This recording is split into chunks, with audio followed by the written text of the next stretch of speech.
Two big successful guys. Oh my God! Look at Seth. He's disappeared. Yeah, Seth lost like 150 Oh my pounds. God! Judd looks the same. Judd is the same, but Seth is gone. Seth is not the Seth. Seth we used to know. Hey, Judd. How you doing? Hi. On the plane with Robin, but I left her alone. You were on the plane with me? And you just flew from L.A., right? Yeah. That was me showing respect. I didn't walk over and go, tell me about what happened with that. I shut up. It's creepy, though, that she knows you're just looking at her and you didn't say you're just anything. watching me leering the at whole her from time. afar. That's creepier. That's right. a little weirder. That's like a paparazzi. Paul Williams was there. I was more interested in Paul Williams. I don't even know where to begin with you guys because we were just joking around, but it's probably true. You were on a limited time schedule because you have to keep going to the bank so often. Is that true? I mean, who is richer at this point? I think Judd must be. Oh, he has to be way richer. Way richer. I know, but it's flipping. It's turning so fast. Yeah. When I get richer, you'll know it. I'll ride Judd in here with a saddle. Judd, of course, is the writer-director of Funny People, and Seth is one of the stars. He stars along with Adam Sandler. But what you Now, what is might the premise of Funny People? well, before you get to the premise in this whole life story is that Judd and Adam Sandler used to be roommates. Yeah, that is true. And why was Adam Sandler so concerned with seeing your penis when you were a roommate of his? And you even do that in the movie Funny People. I do, yes. Yes. Well, I came from Long Island, from Syosset. We didn't talk about our penises with each other. It was very like an athlete culture. Yeah. We didn't talk about whacking off in front of each other. I mean, all of those topics for me, like masturbation, was a top secret thing. Even my best friends, I never said like, how do you do it? Or isn't it great? Or and I move in with Adam, and Adam would be like, yeah, let's go to the Red Lobster, but okay, give me 10 minutes. I'm going to go whack it, then we'll go over to Red Lobster. Where's Adam from? Adam's from, I guess, New Hampshire. Right. Those crazy New England folks. I mean, he would say to you, listen, I got to go whack off. I'll do it in 10 minutes, and then I'll go And to then Red we can Lobster. go to Red Lobster. I would do that with my roommates. You would? I would, and we realized it was a little gay because we would actually we'd realize it was actually more time effective if we all jacked off at the same time. What about just shacking off at Red Lobster? Exactly. But seriously, I remember in college, I think I even stopped whacking off because I had a roommate who was like in the same room with me, and there was just no opportunity to whack off. You didn't talk about it. You know what I did was I had the roommate, and I just made sure I knew exactly what his breathing sounded like when he was sleeping.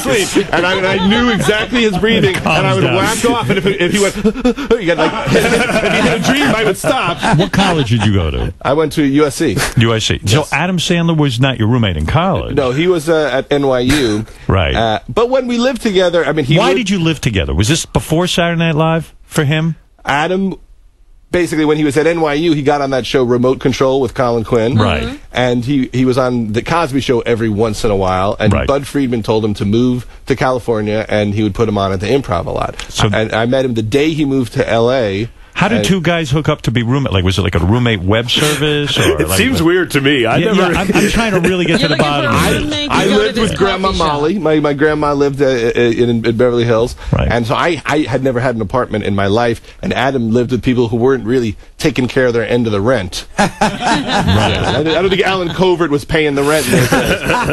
So Adam was on Remote Control. He wasn't on Saturday Night Live yet. He moves out to L.A. Yes. You somehow find him, and you live We're both together. at the Improv doing stand-up, okay. And he needs someone to pay half the rent. I mean, we didn't really have any money, so we had a little $900 a month apartment in the Valley. So when he gets Saturday Night Live, does he leave your apartment? Is that what happens? It's literally like we live in the apartment. I'm going to go to Chicago. They're looking at 10 comedians.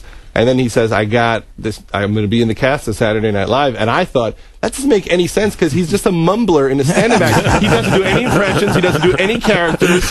And it made me sad because I'm like, I don't do any of those things either, but I'm not getting on Saturday. You address that in Funny People. I like this about Funny People because it's like guys, like Seth's sort of character is despicable in some ways. Yeah. He doesn't even tell his roommate that he could be writing for a professional comedian. You're underhanded kind of thing.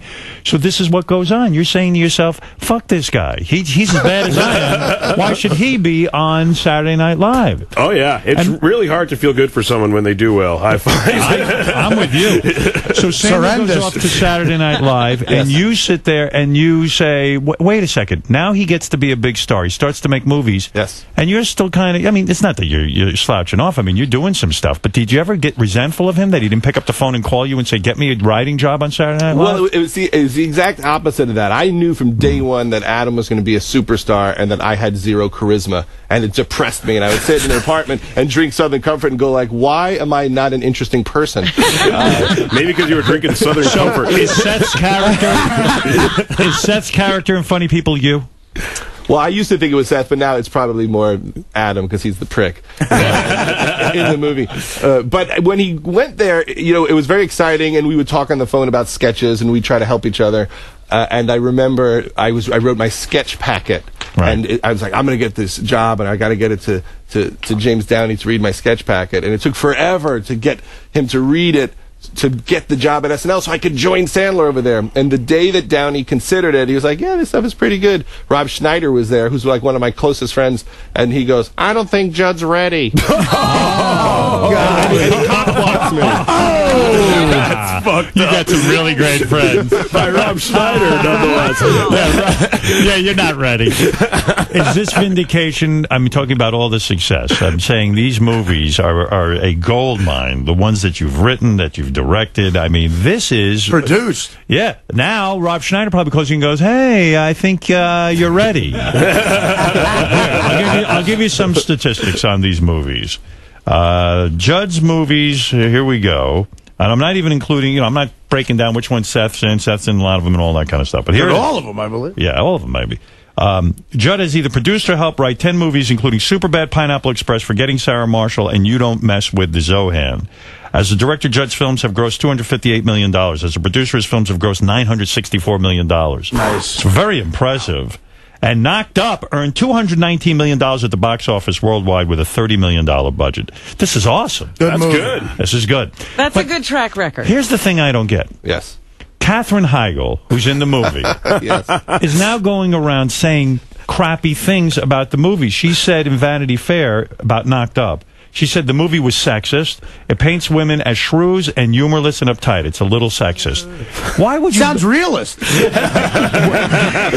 you ever use her in a movie again? I'd have to go see The Ugly Truth and determine how... Yeah, exactly. That looks like it really puts women on a pedestal in a beautiful way. The Ugly Truth. Yeah, The Ugly Truth. You know, she hates doing it, but she's going to continue. I hear there's a scene where she's wearing a underwear that has a vibrator in it. Right. Yeah. So I'd have to see if that was uplifting for women. She's got a Kate Hepburn career going. So you take offense at her saying this. After you put her in a movie, it was a huge success. Made her a huge star. Made her a huge A star. critical success, too, by the way. I think that, I mean, she probably was doing 6 hours of interviews and kissing everyone's ass and then just got tired and slipped a little bit. But the truth is, I didn't slip. I was doing fucking interviews all day. Shit. Seth knows what to do. Exactly. But, the funniest thing that makes us laugh about it every time when we think about it, and we haven't talked to Katherine because we never had the fight with her, so we just don't understand what's going on, quite frankly. But Seth always says, it doesn't even make any sense. She improvised half her shit. She did. She made it all up.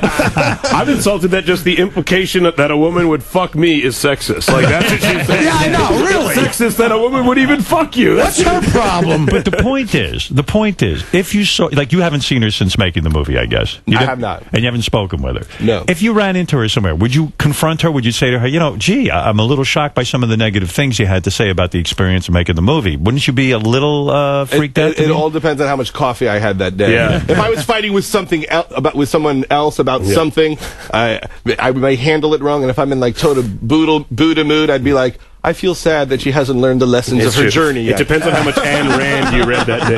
Ayn Rand. Do you guys like her? I have a feeling you don't like her. What's funny is I actually ran into her at a restaurant, and like I talk a lot of shit, and like I was always fuck her. If I see her, I'm really gonna give her a piece of my mind. And I saw her, and I was just like, hey, Katie, great to see you. It's been a long time. A hot chick does that thing. I know, I pussy out real fast. When you were making the movie, did she have a sense of humor? Here's the weird thing. Yeah. She could could not have been cooler. Yeah, she was every awesome. second we were with her the entire movie, and she was hysterical and fantastic. And then we